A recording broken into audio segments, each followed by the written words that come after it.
Ta volonté, ma richesse.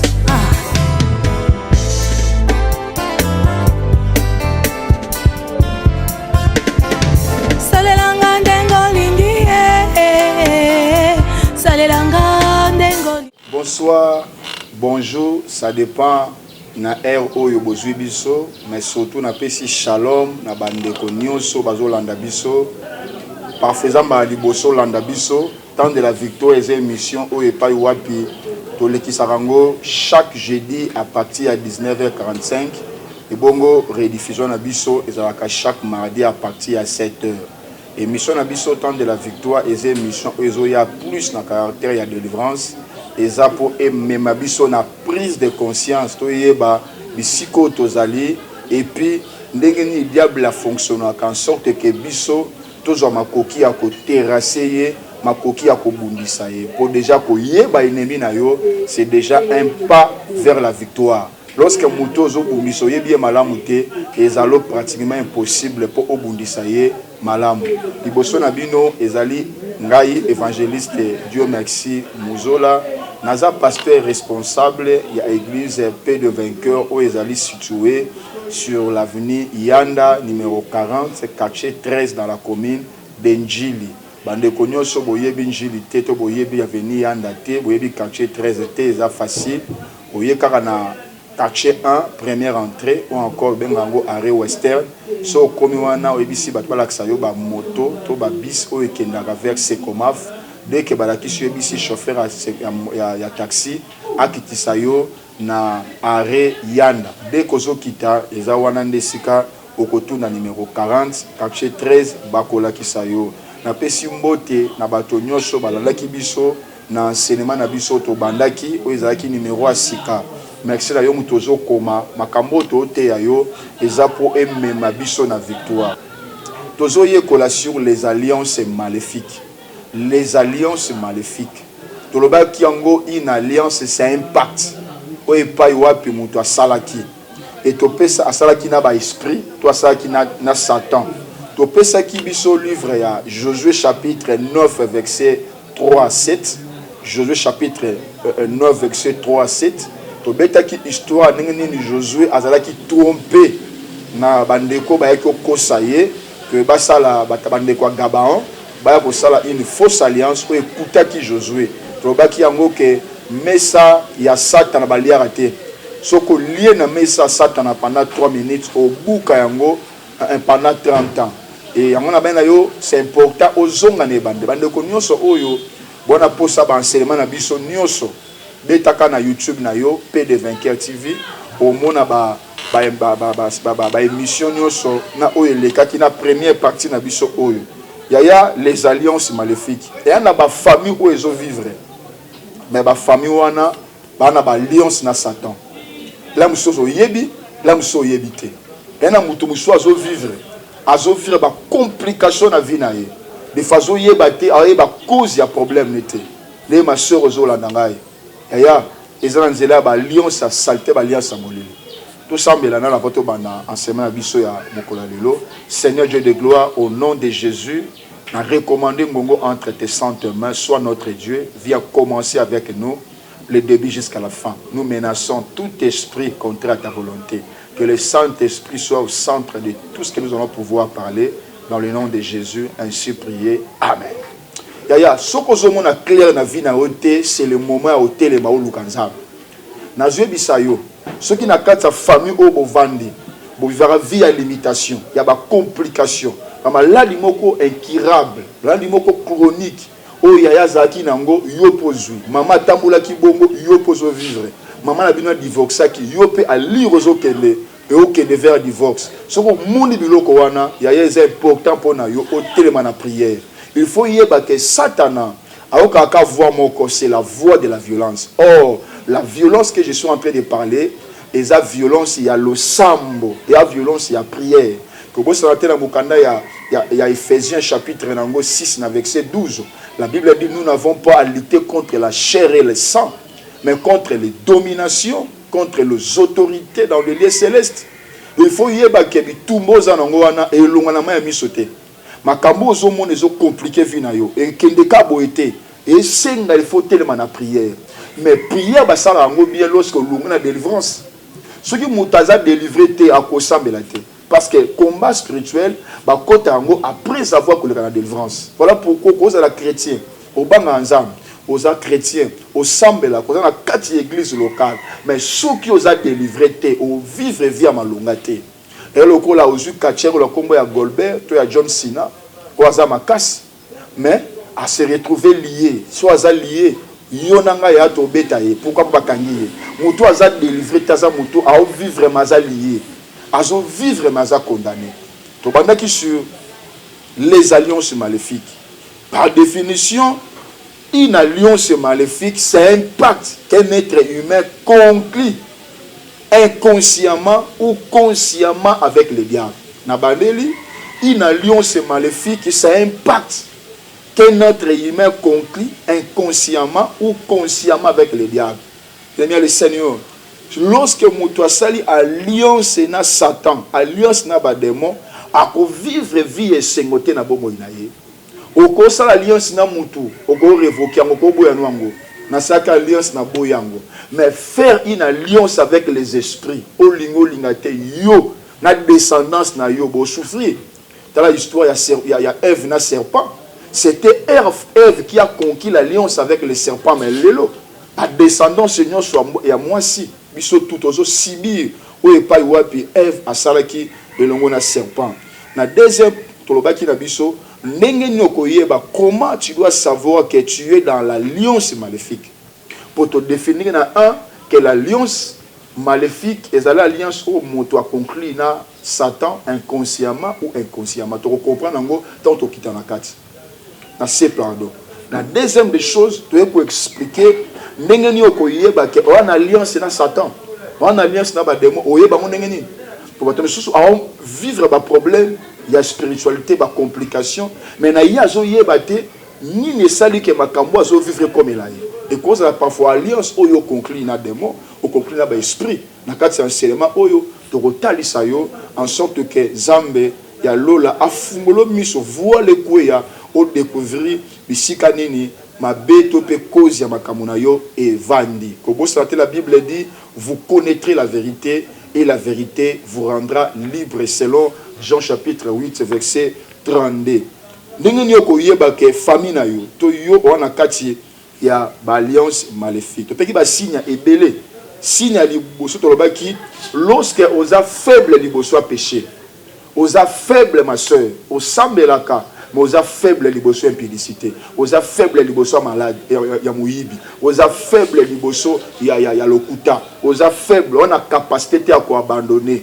Donc apôtre Paul avait dit, ma bonne lignina tika na kokate, mais ma lame lignina sala ko sala yangote, misérable que je suis, qui me délivrera. Non aucunement parce que la révision seulement. Dans terre qui yango. Deuxième signe ezali lorsque osa constant na kati ba souci, o se souci ka trop. Il faut que la mawa, que la pitié yomoko, et ça moko ba signe. Troisièmement, il y a la perception des voix étranges. Au kamingongo batamato inayo. Oye bate bimelu wapi mingongo wana. So moni signe wana. Il faut yeba déjà wana kati il y a alliance maléfique. Quatrième des choses, il y a la présence, il y a un être spirituel à côté de toi. Quand on la raison vivre atamulaka mais accentaka présentaka c'est comme si muto apembe na ye eza moko ya ba signe o elakisa que tu as un problème spirituel et une alliance salamaki. Cinquième des choses, il y a bato et ba famille ba belaka maboma occasionnel, folie occasionnelle ou surménage sans but. Au salam musala makaste mais tu te sens surménagé. Il faut comprendre qu'il y a quelque chose qui ne va pas. Sixième des choses, au présentaka to santaka lokole lomina yo ena ba toile d'araignée. Au côté place mon étoile d'araignée kanyo nelongi. Ça mon copie ba signe où ils ont tali que s'il y a un problème. Septième des choses, on a contact avec les morts. J'avais expliqué ça le jeudi passé. On a contact avec les morts. C'est-à-dire, on aura un message venant des morts.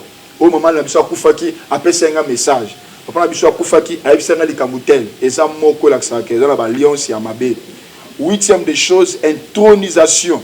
C'est-à-dire, l'autre on a songe, on a intronisé. C'est une cérémonie bizarre. Il y a alliance satanique. Ou encore, aux âmes kolo mosuba na mbeto ça ka pipi so mono suba na mbeto za mukolo s'il y a un problème il y a alliance maléfique. 9e des choses au lotaka ndoto bazo landa yo na buto zo kima batu bazo landa yo et cause ba soda et cause la je ne sais pas batu bazo landa ba saloma be au kima bambango trop eza moko ya basine. Et 10e des choses ba landa kayo na bamboa na baniao na banioka bref ozaka poursuivi par les animaux féroces yo la na buto zo lota bazo landa yo zo kima bambango et ça la makala o fréquentement. Sur le moni bongo yebaka que tu as un problème spirituel. 11e des choses, insomnie. Ou bien rêve effrayant, régulier. Ou l'autre abando tozo banga, ba rêve zo bangi sayo, ndo ba pongi za comme la muté, eza moko ya ba cause. 12e de souke awa. Au revaka ba musicien profane na butu tango lali. Yo la na butu ozo lota ba musicien profane ce qui a to ba acteur ba film ba acteur ba série surtout mingi étranger so ozo mona bongo yebaka que c'est un problème un peu compliqué ozo senga délivrance. La Bible dit le fils de Dieu est apparu pour détruire les œuvres de l'ennemi na ye liboso na opona salisa yo so oza délivrer te au vrai vie à complication au kasa yaya o amayele mais ozo ko sepela mayele oza na ngote yaya oza na relation mais relation ozo servir au nelo côté pourquoi parce que on a problème spirituel ba te bela ba ndeko na poto ana relation bien mais mutu mon côté à penser ko sunga yo pourquoi parce que tu as un problème il y a délivrance. 13e des choses tozo lelo impossible de se débarrasser du tabac, des drogues, de l'impudicité, de l'ivresse, de musique profane. Au quoi la musique à mokilité. Au comment déjà chrétien pour abandonner musique profane. Au yébi à combo la bango malade. Mais sous azwa combo ya mission moso biso to abatu ya boye. Ngana za mutu ya boye. Yo chrétien bakana za mutu ya boye. Ça montre que tu as un problème. O yesengi o le karakati ya délivrance. Ozo le la pour na vie impédicité quoi abandonner ngote ça montre que tu as un problème. 14e, les accidents constants et toujours dans la même époque. Au sein a toujours accident. Et accident so sala mo ya ratino ba temps wana o ba temps au sala ka accident et ça ba même temps. O e pa wapi au sali année au sala musu année wana moi wana kaka yango pe année prochaine au sala lisusu kaka même accident moi wana ozo risquer na bitumba ozo risquer na liwa. Musu ezali se faire idée à se suicider au lot à poso mi boma sokoza ozo kangai les cas de délivrance au lot à nde solingo mi boma o se sentaka o se faire mal les amoko ozo tal ça que tu as un problème il y a alliance maléfique. 16e des choses instabilité installée en tout au centre avenue instable ni au se simbate namozo landanga Zamba permettre au landa maloba oyo palinga kangola yo. Le Seigneur a besoin de te délivrer. À la pose à bimiso bisika chaki yo. Au la place au sambelaka. Mais vie na yo, yaya, mutazo mona passe ya pasteur na binote. Mutazo souffrir azo lela. Eza pasteur na binote, ça yo mutazo mona passe wa. Lorsque vous comprenez que tu dois te lever au Lukanzambe. L'église ne sauve pas. C'est le nom de Jésus qui a la possibilité de te faire sortir de là où tu es. Le 7e des choses, colère incontrôlable.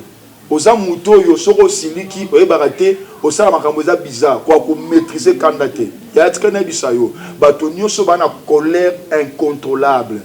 Ou bien colère moko ozebake o irritant na baboti na yo, irritant na famille na yo. Ya tkana bisayo tu dois chercher la face du Seigneur. Il faut ba bimiso na kati ya ba lien wana. À part ça, il y a orgueil excessif. Le lendo à ma casse, aux a orgueillé, tu as aussi besoin de passer par la délivrance. Monsieur Solali, l'attitude rancunière et constante. Batumsou n'a vu place à vendre des fois d'accord rancunier. Oyebi, monsieur ko fout la raso créa ba problème na batu. Hein? Mutu nyo se pona za ramamabe. Mutu to azamabe yone mutu malam. Quand tu remarques ce genre de choses, il faut yeba que tu as un problème. Monsieur baza ba panzara bato. Et si ka komi fa panzabato. Ana le lemo serpent. tu as une langue de serpent. Là où tu es, tu dois toujours, où tu vas tout mal à l'aise. Quand tu remarques ce genre de choses, il faut les cas na délivrance. 20e ezali, le manque de soumission pour la femme mariée. Au bas là, vous avez l'impossibilité de se soumettre en bal na yo. Au bas là, là qui s'akayo. Au bas là, les s'akayo. A foutre la conna, vous avez l'impossibilité de se soumettre pas na yo. On reconnaît une véritable femme lorsqu'elle sait se taire. Elle sait se taire plutôt devant son mari. Mouto appelle ça bon. J'ai toujours dit aux gens, avant mon bal ou bala yo, avant tchonanda, un bateau basara na yo.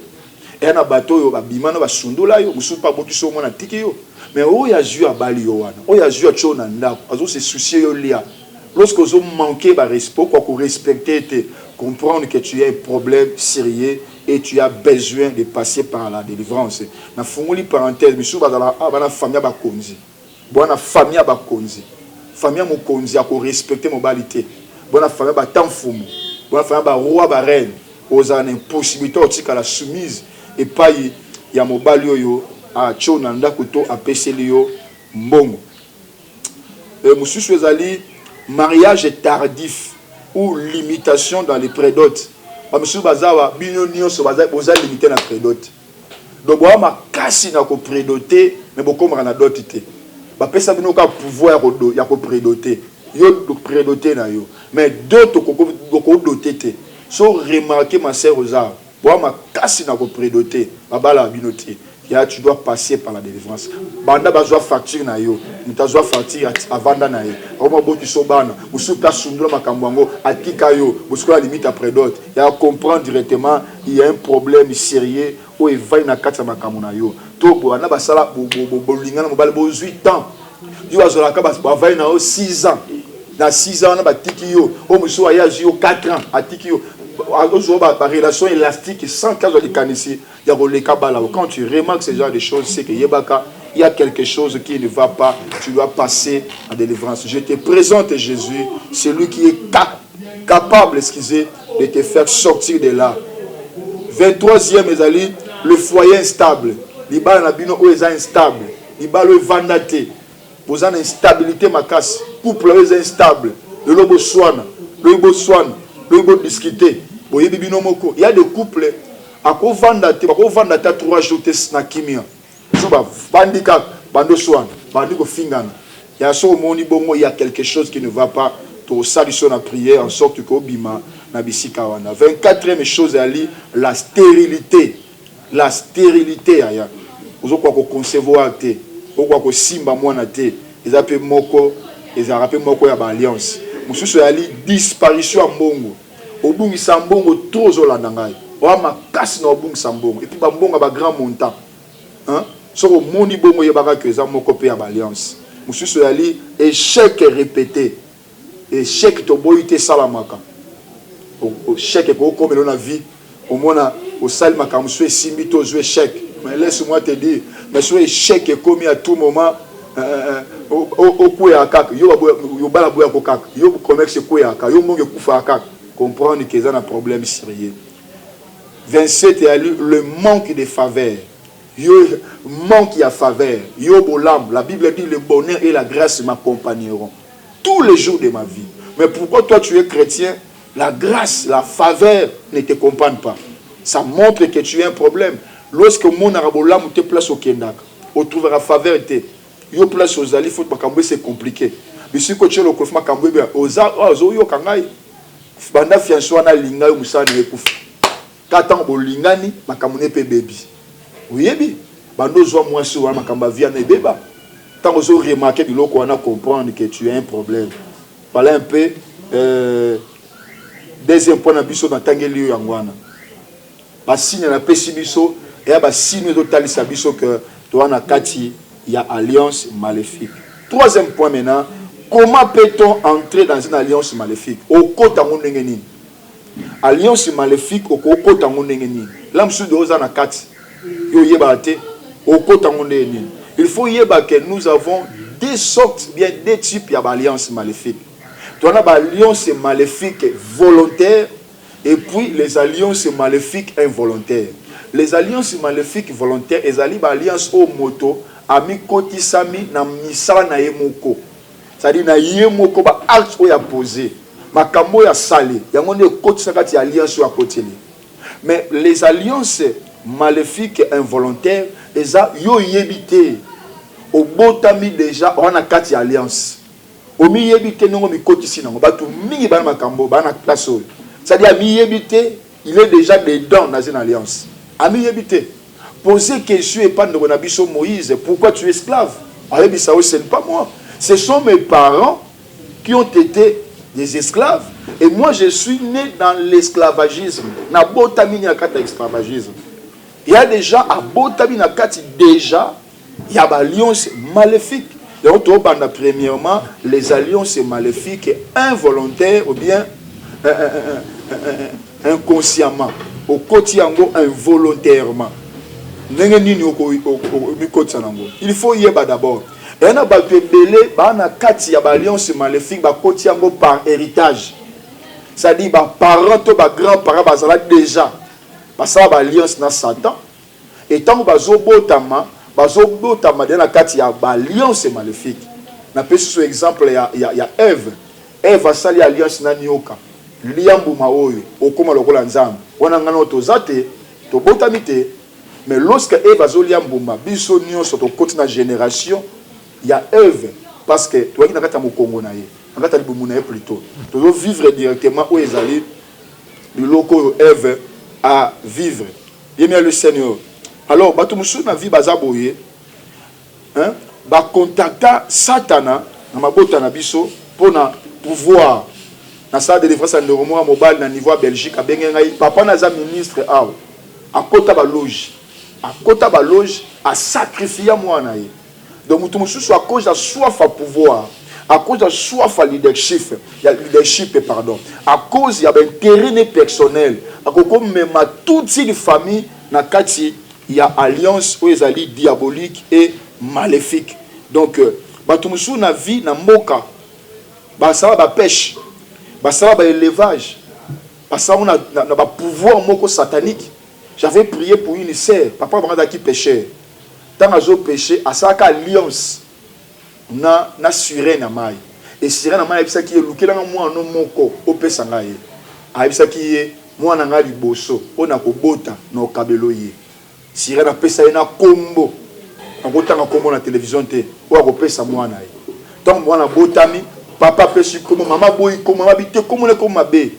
Ama pesi comme na moi na zo ko na de kombo. Papa combo na ye, moi na combo na ye. Parce que moi l'ingami combo à papa, ok combo donné par une sirène.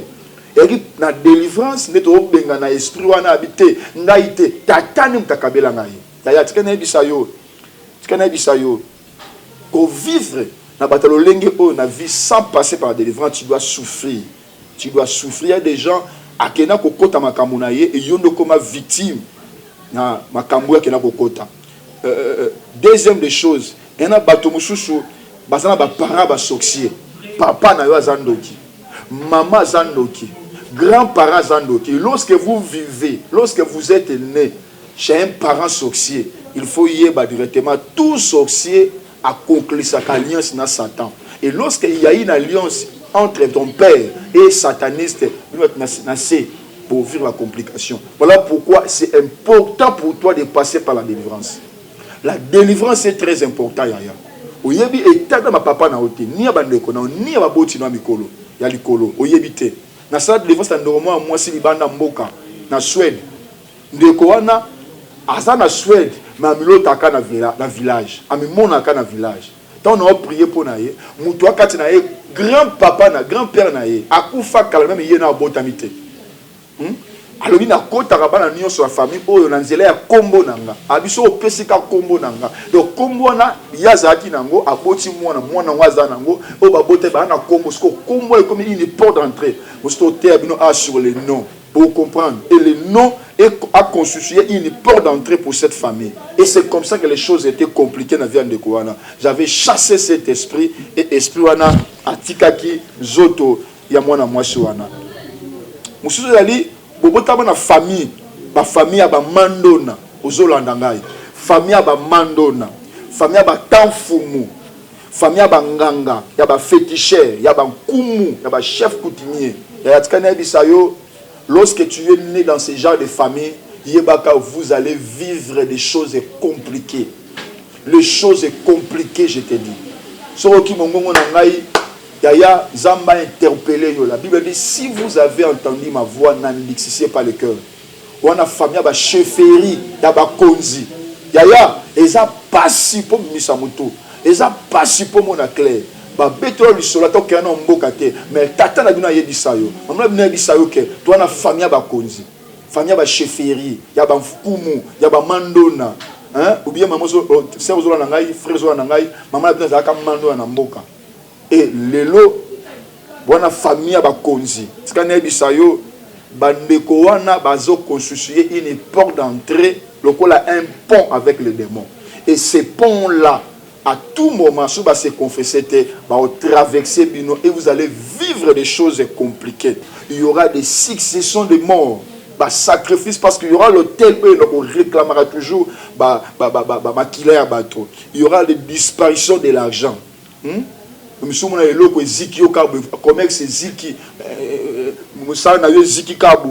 y aura des célibats pour la famille vraiment passe. Pourquoi? Parce qu'il y a la présence d'un hôtel où est tellement où est imposant. Il y aura des avortements sans cause.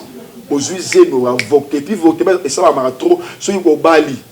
Au commis quoi avorter mais sur bas ceinture ou avorter tout ça il y a un problème il y a qu'à partir à Makamona parce qu'il y aura des sacrifices, il y aura des stérilités.